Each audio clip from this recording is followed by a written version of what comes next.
Today on In Good Faith, we are having a book club edition about a book. It's called When Things Fall Apart. It's by Pema Chödrön. More about her in just a moment. And the subtitle is Heart Advice for Difficult Times. And we're using this 20th anniversary edition. With me is senior producer for In Good Faith, Heather Bigley. Hello. Also, a student producer, Nick Levitt. Hello. Who is majoring in Chinese. And past and returning guest, Rachel Whipple. Hi. Rachel is an attorney for children, guardian ad litem, so she represents children in court. She's also a Provo City Councilor, a former research fellow at the International Center for Law and Religion Studies, and is a member of Provo's Awakening Valley Sangha, the board of directors. And that's a lovely Sangha here in town. I've gotten to go numerous times, and it's kind of, what do I say, sitting room only? Yeah, we've had to open up a second session because there was not enough room in our space for everyone who wanted to come. Nice. Well, Pema Chödrön is a Buddhist nun, currently 89 years old and still going strong.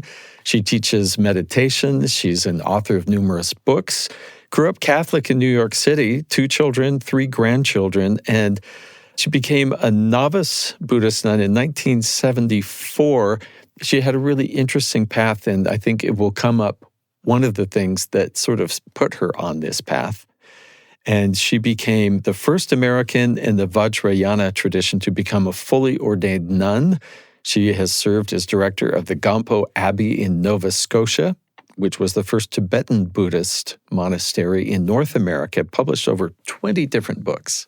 Rachel, you've read this book before. Yes. And what was it like picking it up yet again to kind of refresh your memory? So it was just really delightful because you read a book and you take ideas from it, but you don't know which ones are really going to sit with you and be part of you until you come back later and you're like, oh, that's where I got that from, right? Because it just so integrates into who you are and how you approach the world. And since I've read this, I've done a lot more work in my own Buddhist tradition, the Thich Nhat Hanh one, and it's fun to see how she's approaching some things in a very similar way and where she diverges. So because I'm more rooted in my own tradition, right, I'm in a different place to look at it and to receive it now. It's just been fun. Great. Well, I want to give a little introduction for our audience, which is really, talk about introduction, page 1. I'll just read like a few of the opening lines because I think this really sets us up. Embarking on the spiritual journey is like getting into a very small boat and setting out on the ocean to search for unknown lands. With wholehearted practice comes inspiration, but sooner or later we will also encounter fear. For all we know, when we get to the horizon, we are going to drop off the edge of the world, and like all explorers, we're drawn to discover what's waiting out there without knowing yet if we have the courage to face it. This whole idea, when things fall apart, that's part of life. That seems to be one of the lessons. And I'm wondering if we can sort of go around, and I wonder I think we each have, because I see lots of sticky notes and dog-eared corners, certain things that kind of spoke to us. Heather, I wonder if you want to start us on sure. kind of a go-around. I do have to say that after reading, this is organized in very short chapters. And after reading just the first chapter, I thought, I could work on everything she said in there for the rest of my life. I might just need to revisit this once a week and see, reminder, because she's going to talk a lot about fear. In that opening paragraph you just mentioned, she talks about having courage, and she's going to then go into this idea of what we're afraid of. And I think what struck at me was it's not just the really big things that we're afraid of, but she's sort of telling us anytime we feel uncomfortable, we have this ritual with ourselves, or we have these habits where we try to avoid anything that's uncomfortable. And I thought of that. I was standing by my pantry and eating chocolate chips. I'm like, I think she's onto something here. So yeah, that's what I was sort of tracking as I read throughout the book. Is it's not just the horrible, huge, big things, but it's also just the inability to sit with hunger or the inability to sit with sadness or whatever it is that I really appreciated here.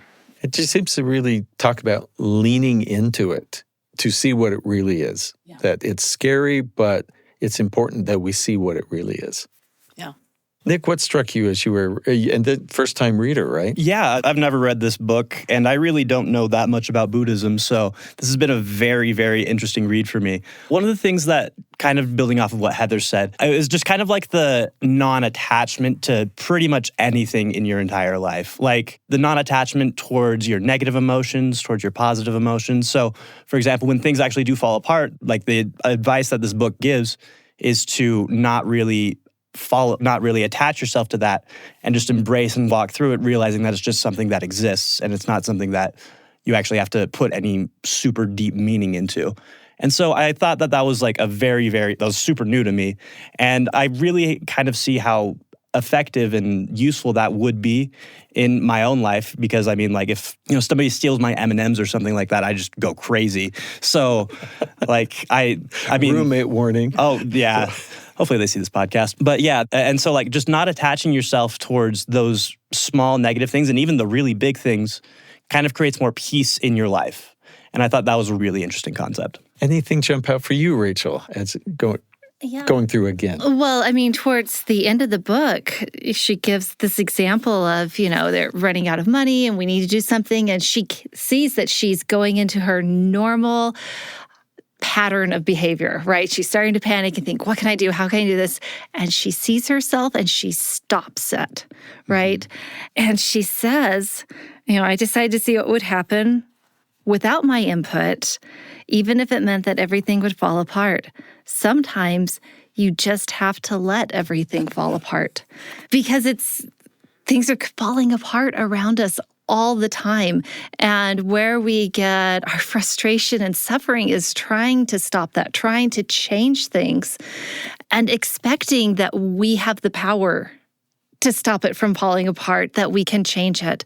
The non-attachment that you're talking to is not necessarily a non-attachment to things or to people, but it's to our expectations, to what we think we can do, what we think we ought to be doing or should be doing. She talks about shoulds a little bit in here too.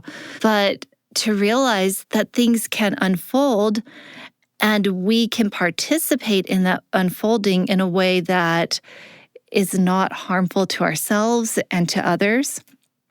It's letting go of some control, which is terrifying, right? Yeah. It's so hard for us to do that. But that's what the whole thing is about, leaning into the fear and not letting it drive you, but sitting next to it and saying, why does this make me afraid? And yeah, it's just amazing. Oh, I love this story that has this image of this master is walking along sort of with his entourage, and he's going in this gate, and there's a very fierce dog guarding it, like kind of pulling at the chain and growling at them all and kind of scary. And the chain breaks, and people start yelling and running, but this master turns and he runs right towards the dog, right, towards the fear. And the dog just stops, puts its tail behind its legs, and walks away. So this totally reminded me, you and I know this episode that we did when we talked to a scientist at Johns Hopkins about LSD and the spiritual experiences people were having under LSD. Like, they were doing scientific studies. But one of the things he said in there is a rule of when you're about to go under. One of the things they say to people is, if there's anything really frightening, face it. Run toward it. Yeah. And so I thought of that in this book. I'm like, oh, this is another reminder from a completely, from a religious perspective and not connected to Johns Hopkins at all, that, yeah, like the things that are scary in our life, we have to run toward. And I mean, one of the things that you're reminding us of, Rachel, is it's not just that we sort of divest ourselves and say, I'm not attached to my feelings, but that's supposed to lead us to be present, right? That's actually supposed to lead us to experience all of the things so that we can be wiser about, why is this happening? Why am I reacting in that way? What would be a better way to engage with what's going on in front of me? So this ability to be present, which is terrifying, as we talked about. Yeah, well, and it's a difference between letting your feelings drive you and just kind of flailing because you're this puppet that fear is manipulating, or running away from your feelings, like covering them up with distractions or busyness, right? And it's actually sitting with your feelings, and that's a very different thing. Yeah. And I think that sitting with them puts you in this unconsciously, this bit of an observer mode that gives you some distance so that you're not consumed by whatever it is you're feeling. Well, you can still get consumed. Right. It might be a step towards being able to have some sort of hint of rationality coming in. Yes, yeah, because there was one time where I'd had a really hard day at work. There was a physical threat made against me by an opposing party. We had to lock our office down, and we got through it. And then I got home, and I was just shaken, right? And I needed to cry, I needed to eat something, and I needed to talk to somebody because those feelings were so big, and I just needed some help with it. And I could see that. I'm like, okay, this was a lot, and this is physically affecting my body, and I can't just calm down on my own. But I knew what I needed to do to address it. And so we did. But you can still have big, heavy, hard feelings even with a regular practice. But there's more awareness about it. And even when you're in the grip of something that's very strong like that, you know it's going to end, right? You know that it will pass. And that's a comfort too. I saw this commonality between a lot of different traditions where some of them will have sort of an initiation, like maybe you now have an adult name or something after this ceremony, that there's some sort of a change. And the New Testament talks about, except you be born again, you cannot enter the kingdom of heaven. In other words, it's almost like you have to let go of something to grasp onto the new thing. And I think we feel like change sometimes almost feels like a kind of a death. She's going to use that word again and again. Be aware that everything is changing and that this is a kind of death and you shouldn't be afraid of death. And what I was sort of interested by is all the different things that were sort of categorized as death. And again, it goes back to some of them were really tiny, and then some of them were actual death, right? Or kind of horrific changes. She shares the story of her husband coming home and saying, I want a divorce, I'm having an affair, and just being present and describing everything is crystal clear to her. And this is a death of what she had, all of her expectations of how she was living, everything was going to change. But in that moment, maybe not, I don't know that she said she felt peace, but she just felt aware and she could see everything, right? She talks about, I saw how big the sky was at the same time. Yeah. I do love, though, that she said, and then I picked up a rock and threw it at his car. I liked that part. There are those moments, sometimes it's at the birth of a child or the passing of someone or a wedding or certain moments where, to me, I just feel extra alive somehow, or like I'm in the presence of real life happening beyond just the sort of, wash the dishes for the 2000th time kind of a feeling. Yeah, and it calls for some sort of spontaneous physical response, right? So in this one, she chucks the rock, which also appropriate. But I'm thinking about like the total solar eclipse. Right? When that happened, we went to the one in Idaho. We went to see the one, was it last year, in Texas? And each time when you have that totality and everything feels different, like it's inexpressibly weird. And when I was with a large group in the Idaho one, everybody just started like cheering and yelping and jumping because we had to express something. And there's no pattern, there's no ritual, there's no words for that. And so it just, this spontaneous eruption. Yeah. And I think throwing the rock is a similar thing. And in Buddhism, you got the tradition of, the master smacking you with a stick and there you got enlightenment. So I think it's all of a piece. I was thinking about Nick saying, this was a whole different approach for him. And I had that experience too. This is just on page 2. What we're talking about is getting to know fear, becoming familiar with fear, looking it right in the eye, not as a way to solve problems, but as a complete undoing of old ways of seeing, hearing, smelling, tasting, and thinking. The truth is that when we really begin to do this, we're going to be continually humbled. That is an important word for me. And then this next thing, there's not going to be much room for the arrogance that holding on to ideals can bring. I'm doing it the right way. I know exactly how it's supposed to be done. And if nobody else is doing it my way, well, nuts to them. I know I can be confident that I'm the good girl, or, that this to me was like, I have it all underlined, and I just kind of sat with it for a while because I thought, yeah, that's in my life. I've been rewarded so many times for, having the right ideal and living up to it. And what if I just didn't think that way about what life was about, right? How would that change things? Interesting. She does say, fear is a natural reaction to moving closer to the truth. Sounds like we all think we love the truth and we want to know it and live it, but it can be scary. I mean, what it reveals is, for me, and what she kind of says here that I picked up on is, we have these stories that we tell about ourselves, about how we're the good guy and how we're the one who's doing everything right. And then if we were actually to see ourselves as we truly are, we wouldn't be able to say that about ourselves. And she uses this, I love to know what you guys think. She uses this phrase, we're continually trying to get ground under ourselves. So I understood it as soon as we have these moments where we're awake and we're paying attention and we're present, everything shifts, and then we're kind of like, oh wait, I don't want it to shift. I want to stand still. I mean, is that how you guys understood that? I mean, it's somewhat similar. Basically, like the idea, I kind of took it more in like a psychological perspective because I don't really understand that much Buddhism. But basically, the idea behind kind of getting your ground under yourself is that every single thing that you see, do, think, and feel is you trying to define your world so that you have some sort of action that you can do. And so, like, for example, me looking at this microphone right now, it's an object that is useful to me because it allows me to record my voice and kind of continue this conversation online.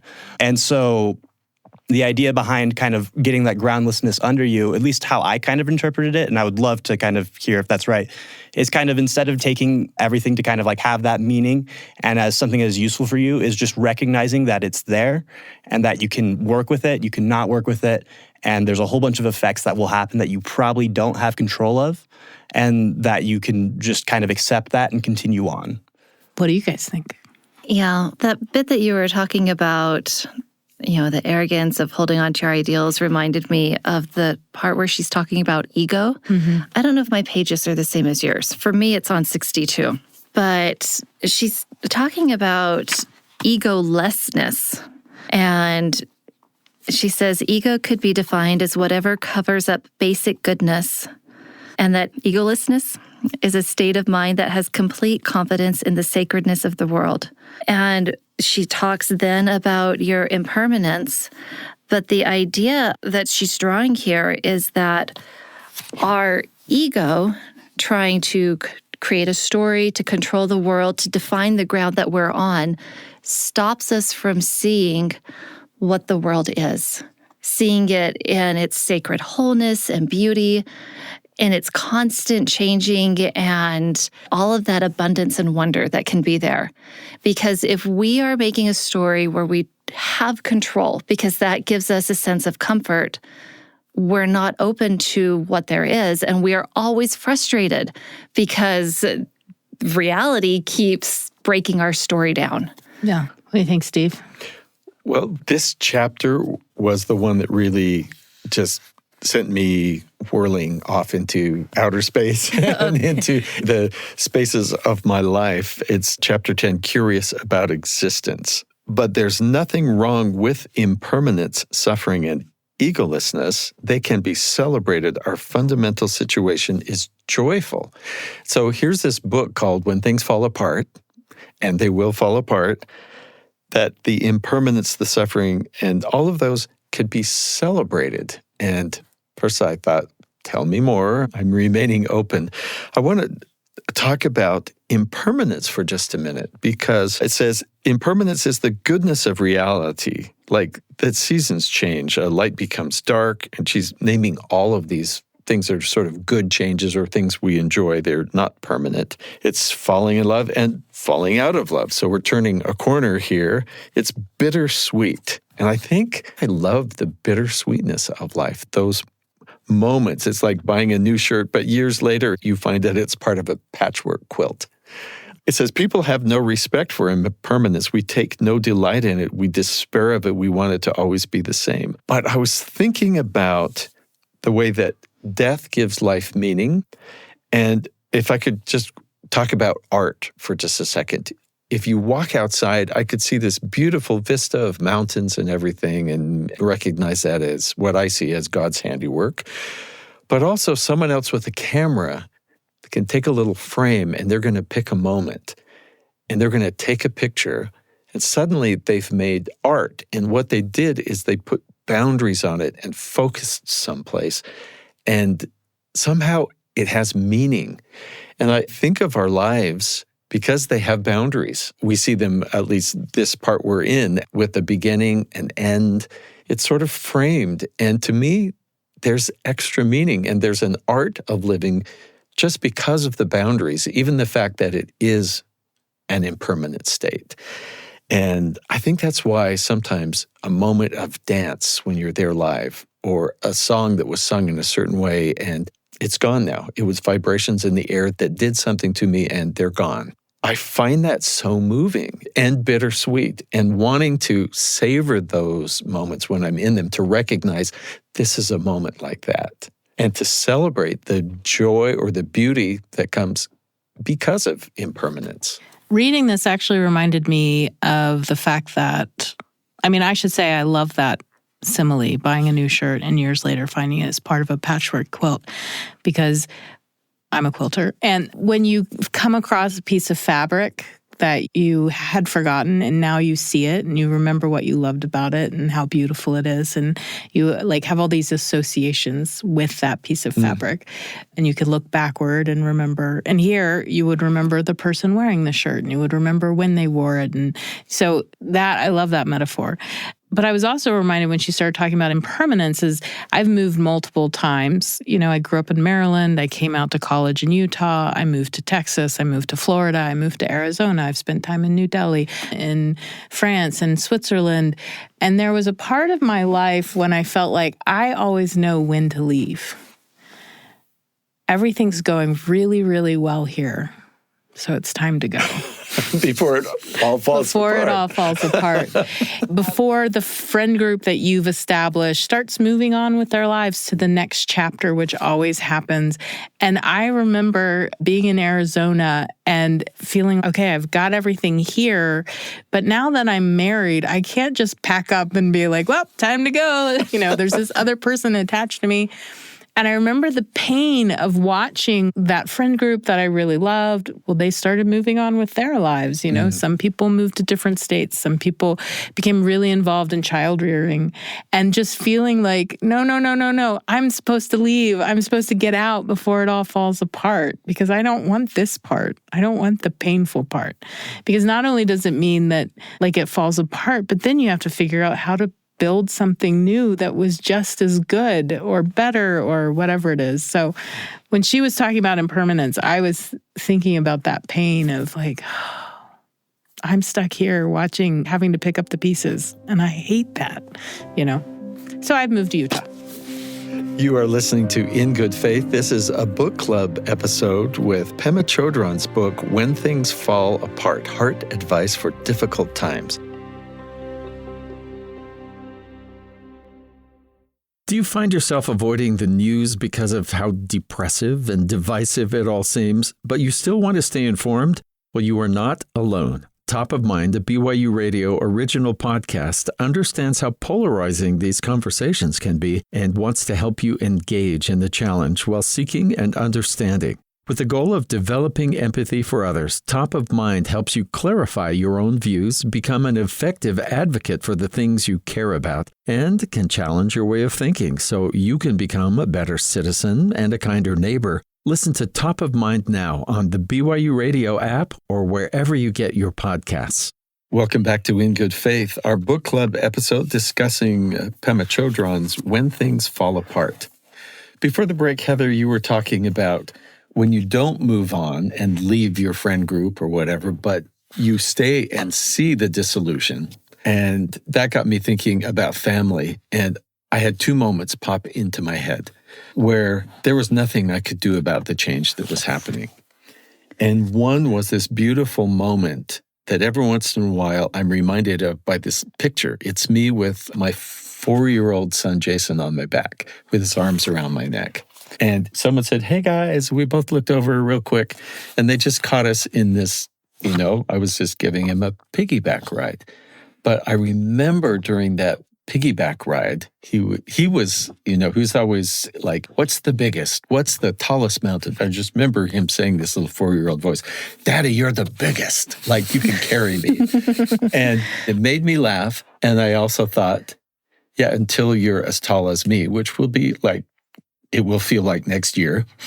And that moment was gone. And it was just a year or so after that when I was not giving him any more piggyback rides. And I wasn't feeling sticky, dirty arms wrapped around my neck, which I had come to truly love. But I think I was aware in that moment when he said that, I thought, you have no idea, I'm not the biggest anything except to you and in our family. And all that's changing even as we go. And then this really weird moment of going to a parade, and my daughter, then age 6, had started taking karate lessons, and she was on the flatbed truck in the parade for the dojo. So they've got this, everybody was kung fu. I don't know what the music was, but that's what I hear in my mind. And my shrimpy little 6-year-old girl, suddenly, as they passed us, it was her turn. And she hops out and she starts doing all of these carefully practiced things. And I had this moment of seeing her as a whole other person than our experience, because this was nothing I had taught her. This was stuff she had gone out and learned and was actually surprisingly good at. And I remember just being stunned as the float went by and just thinking, there's a whole person there that I don't even know. And again, the impermanence and the joy, I had to choose to have the joy that they were with me in that moment. And now they're off doing their own thing and having their own moments with their own little ones. And yes, we're reconnecting, but it's all in new ways.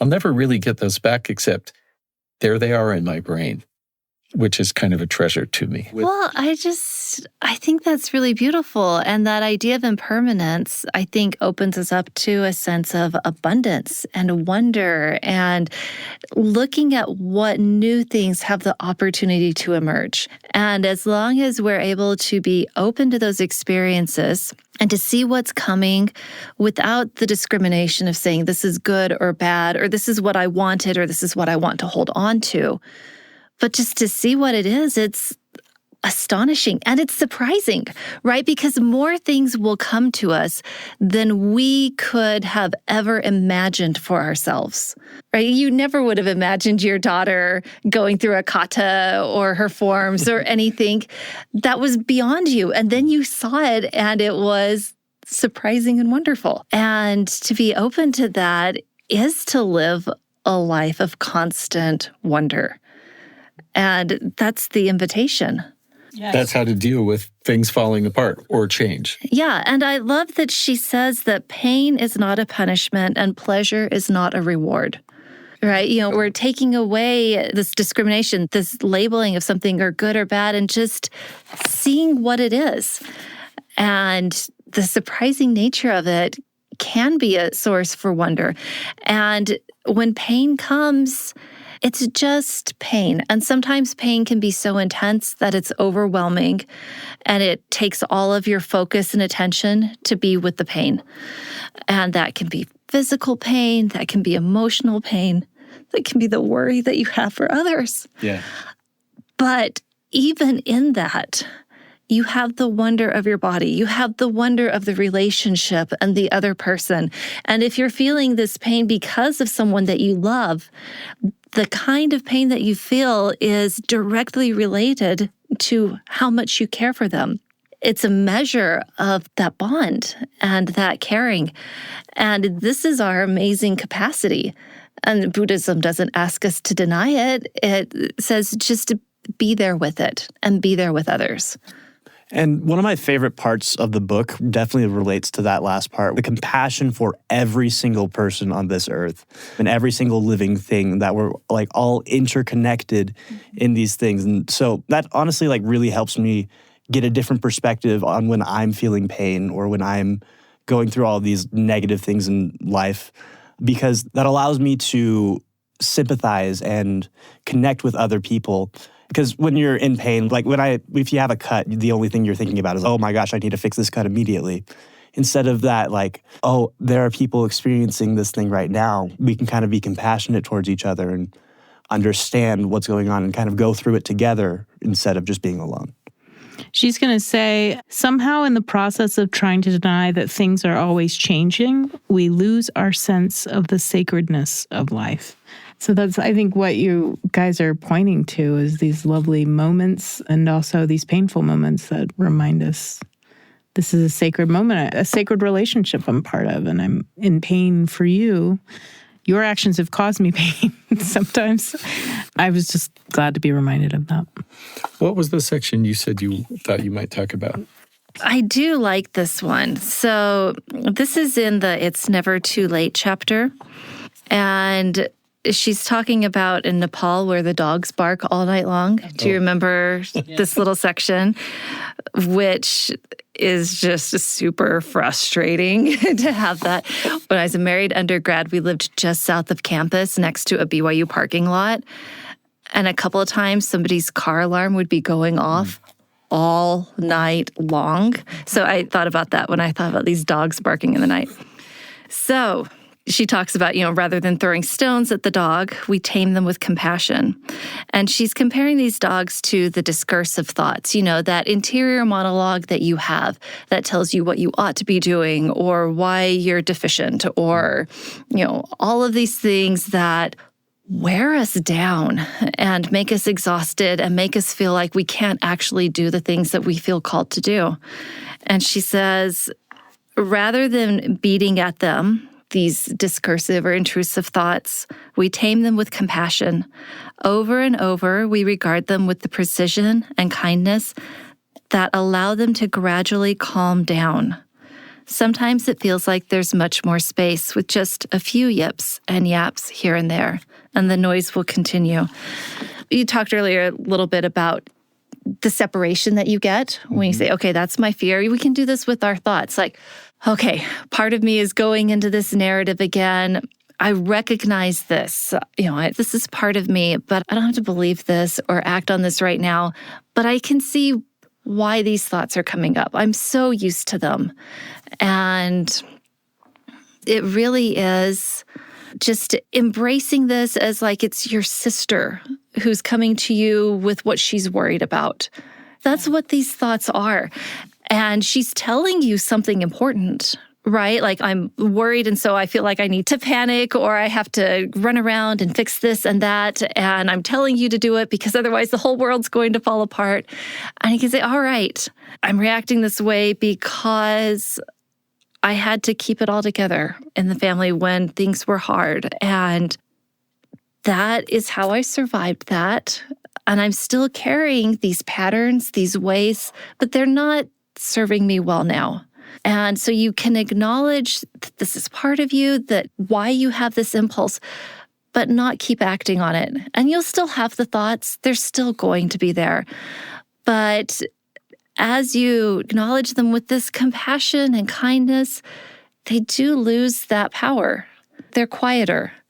And then it's just, you're able to have more compassion for yourself, for what you've lived through, how you've responded, and you have more space, more options to act differently in the future. It's a very gradual process, but it's so hopeful. Yeah, usually we assume what we have done was obviously from the best motives or the best intention. But the idea that you could recognize, I really sort of messed that up and I was selfish or whatever, but observe that with self-compassion is, first of all, really healthy, I think, for your own mental health, but will spill over into how you treat other people, I think. Yeah, and I go and I do meditation at the prison with the women there. And we'll talk about this idea in the terms of kind of like a karma. Like you are here because of choices you made, but also because of the circumstances that you were in that constrained your choices, the way you were able to act, that created the conditions that gave you these discursive thoughts, things like that. That got you here. And here we are now. So what do we do here? If we are still angry about that or fighting the person that we were before, we're not moving off of this little bit of ground where we're confined. But if we can say, this is what happened, this is how I acted, but I don't have to do that now because things are different. And I can make slightly different choices. And sometimes the way in which you can change is not vastly different, right? You know, it's very gradual. Just like she talks about these yips and yaps, you get breaks, right? It doesn't go away completely. But there's this possibility that is so hopeful. It's just like the most hopeful thing. So in chapter 9, she's going to talk about 6 kinds of loneliness. And loneliness is not a bad word here. And there's lots of stuff in this chapter that I underlined. One is we deserve our birthright, which is the middle way, an open state of mind that can relax with paradox and ambiguity. That I love. She talks about the kinds of cool loneliness, less desire, contentment, avoiding unnecessary activity, complete discipline, not wandering in the world of desire, and not seeking security from one's discursive thoughts. But the thing that really stood out to me was loneliness is not a problem. Loneliness is nothing to be solved. The same is true for any other experience we might have. I don't think most of us grow up feeling that way. No, and she's going to introduce, I don't know if it's here or before, but she talks about humor. It's good to have compassion for ourselves, and it's good to have some humor and recognize, oh, here I am doing that thing again, and I'm going to learn sometime soon, right? Just being able to look at things without, like, this means I've failed, right? I think that's a story we tell ourselves, but instead to say, I wonder why I'm doing that again. So I like this idea that loneliness wasn't bad, and that of these 6 different kinds of loneliness can actually help us to live more centered and present lives. Yeah, I really like this teaching in context of my own life too, because I mean, I'm like the most typical Gen Z person ever. So I spend like 5 hours a day on my phone, just like doing random stuff. And the idea that, you know, you can kind of take a break. I mean, one of the loneliness things that they talk about is like trying to seek pleasure and having this like hedonistic drive towards making yourself feel good. Yeah. And I think that being alone from that and kind of observing what things are actually like and when you don't have the constant stimulation around is very helpful in my own life. The times that I've actually sat down on my couch and kind of either been present or just been able to not focus on my own hedonistic drives has been like some of the best moments of my life. You know, when you're doing something that is very engaging, it's like a dog chasing a mailman. You're never really going to get it. But following... What happens if you do? Yeah, exactly, yeah. Like, what if I actually get entertained? Then I just have to find something else. This is something that I really want to implement from this book, is just being able to be alone from that, kind of separate myself and kind of recognize those desires in my own life. I was having this conversation with a friend. We listen to lots of stuff in our job. We're always listening to something. And then on my commute, I think, there's this book I've been wanting to read, so I'm listening to the book. And then I get home and I'm doing the dishes and I'm like, I'm just always forcing stuff into my ears. And lately I've been saying to myself, it'd be okay if it were just silent for a while. you'd be okay. And so we talked about, I do this light jogging in the morning, like 1.5 miles, and I've decided I'm not going to listen to anything. I'm just going to jog, and I'll let my brain go where it goes, but I'm not going to keep forcing something into my head. So that's something that I've been trying to do, which is hard. Yeah. But yeah, walking without like music playing for me is like pure torture. It takes some practice. Yeah. I mean, I run faster when I have music. It's pushing you. Yes. And when I'm not, I'm like, what time is it? Are we done this yet?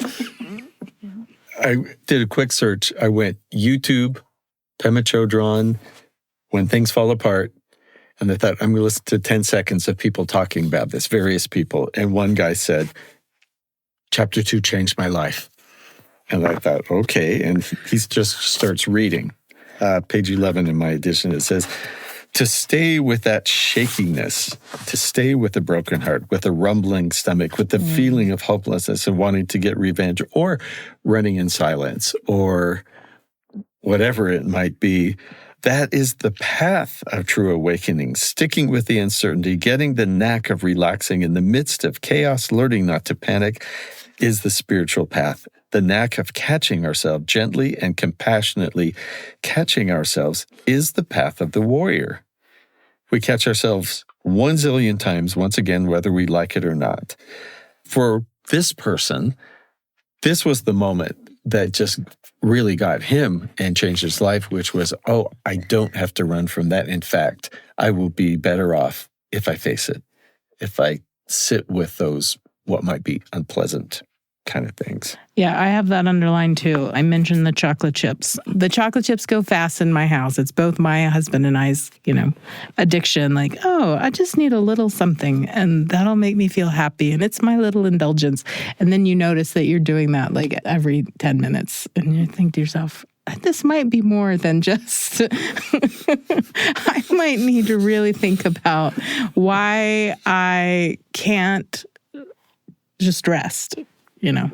And that experience of unclenching, I think, has been one for me that is this like finding that place.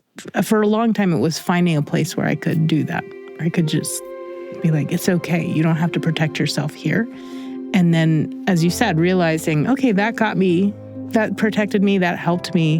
How do I let go of that and not do it everywhere because I don't need to do it anymore? You're listening to In Good Faith, our book club edition. When Things Fall Apart is the book we're discussing by Pema Chödrön.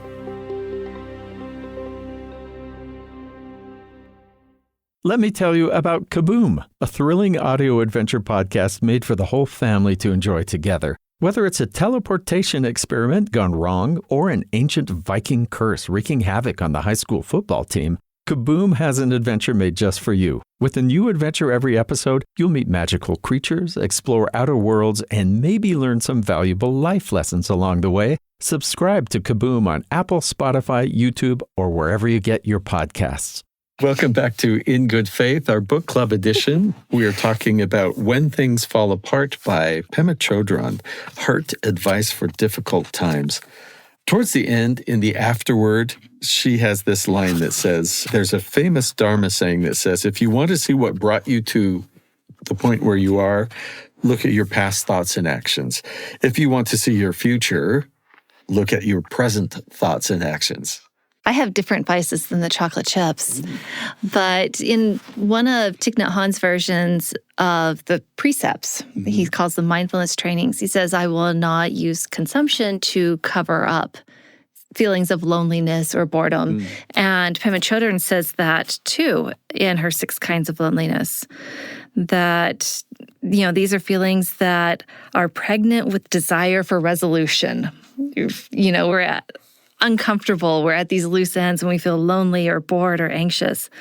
But we've got to learn how to relax with those feelings, with the lack of resolution and with the uncertainty that those feelings engender in us. And that is a hard thing to do. Yeah, one of my favorite parts at is the last chapter of the book, where she talks about the path being the destination instead of the destination being the destination. Because we've been talking about resolving all these issues and using these things to cover up our own emotions, and recognizing that's just part of the journey, that those feelings are there, and we can just continue to walk through them because we just have a path that we have to walk, is very helpful to me to resolve that type of issue. I don't have to meet this end goal per se. I have to just keep walking, and eventually things will get better, or I'll die and I'll be happy either way. It'll be good. Yeah, but you're right. She says, now is the only time. And when we realize the path that is the goal, there's a sense of workability. And that's the really wonderful thing about a meditation practice, right? Because as you have that time away from your auditory inputs or whatever, whether you're walking or running or sitting quietly, that feels good, right? At first, it's uncomfortable and strange, but as you get used to it, you can relax into that quiet, and it's a little bit of a refuge. So you have that immediate good feedback. But as you continue doing that, as this becomes your path, you get this accretion of change, that you are more disposed to be relaxed, to be slower to leap to judgment. Or when you realize that you have made that leap, you can back off. You're like, oh, I've jumped to a conclusion here. I don't have to be on the sledge now. And you can only see how that has changed over time as you're walking along the path, because you don't necessarily know what your path looks like as you're on it, but you can look back and see where you've come from. And so that's the beauty of practicing with this, of learning to sit with your emotions, of being in the quiet, of learning to be almost comfortable with this lack of resolution, because it becomes a comfort then in the moment and it changes you fundamentally. And that's pretty cool. Yeah, in that chapter, she says, this is a very encouraging teaching because it says that the source of wisdom is whatever is going to happen to us today. The source of wisdom is whatever is happening to us right at this very instant. And I feel like in my life, as I've aged, I've thought, I need to be wiser, right? That's what old people have to offer. So I need to get some of that. And I think this is in some ways such a relief. Mm-hmm. I've been to Nepal. It's beautiful. I loved it. I'd like to go back again, but I don't necessarily have to be in Nepal, right, to gain the wisdom. I can gain the wisdom when I say to myself, this is the 2000th time I've done these dishes. What am I learning from doing these dishes? And what is it bringing to my home? And how is it that I can make this a practice instead of just, dismissing it as boring, right? Something like that. When I read the title, this sounds like things have fallen apart. I need this self-help book to sort of pull me out of it. And it's all really kind of me. But during the break, you were talking about how this also turns us outward. I wonder if you'd comment on that, Heather. Yeah, so one of the things that she is going to talk about, and this is in chapter 14, called The Love That Will Not Die. She's talking about, can we let ourselves not have this armor? Can we reach this soft spot inside of ourselves? This kinship with the suffering of others, this inability to continue to regard it from afar, is the discovery of our soft spot. And she's going to use this term, the bodhicitta. And I think that the times that we are in right now, there's so much that's happening that tells us to get into our little tribe and duke it out with everyone else around us. And that everyone else around us is somehow other. Yes, and that they're in their little tribe, and they're going to duke it out with us. And instead of doing that, this is saying, you suffer, they suffer.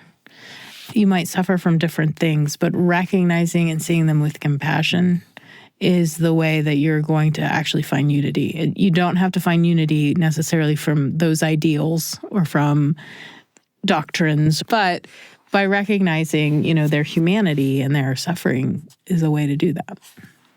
Yeah.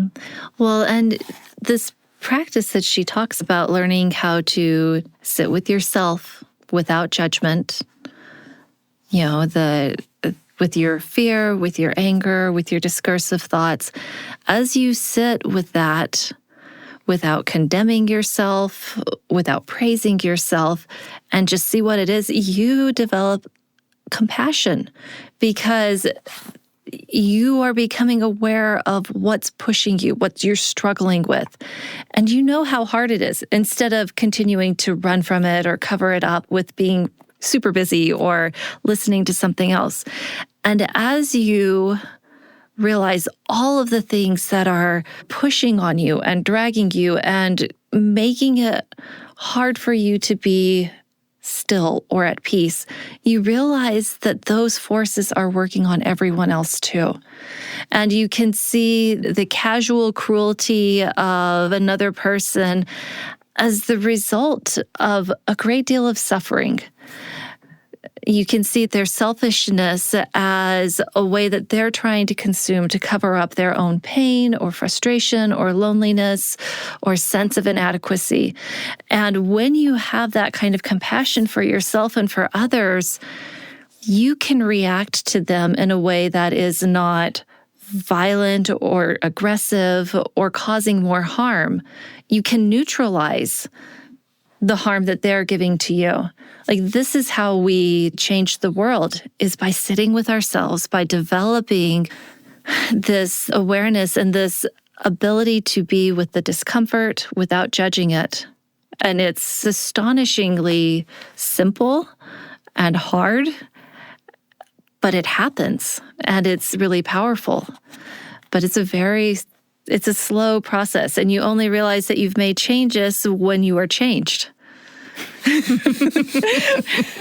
And I believe this from you because you serve on a city council, and I've been to just a few of those meetings, enough to know the way people speak to their elected officials, and I really admire how you and the others handle it and take it. I'm picturing that chapter about the Maras, where the Buddha, they're shooting arrows and they turn into flowers on the way. And I don't know if you were mentally converting those verbal barbs into floral creations or what, but I believe you. Yeah. Because you live it. Well, because when they're coming and talking to us and they're angry because of a decision they think that we might make, because of the consequences that they think would come of that, what they're doing is telling us that they care about something. Because most people don't even care enough to come talk to us, angry or not, right? So they're telling us that this is something that's important to them, that there are things that they're worried about, and that they hope that we can make a difference, that we can help them. And even the angriest or least skillful comment is telling us so much that's of value. And it's giving us an opportunity to see a problem and see if we can resolve it. That's a great gift. Amen. Thank you. I just learned a whole bunch right there. Thank you. Chapter 22 has this opening quote as sort of a header to the chapter. It says, if there's any possibility for enlightenment, it's right now, not at some future time. Now is the time. What does it take to use the life we already have in order to make us wiser rather than more stuck?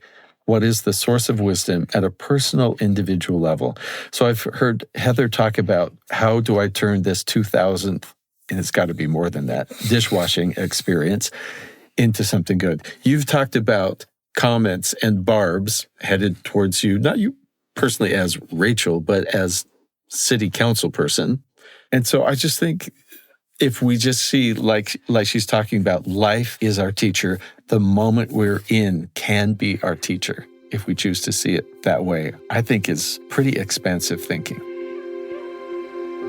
This episode was produced by Heather Bigley.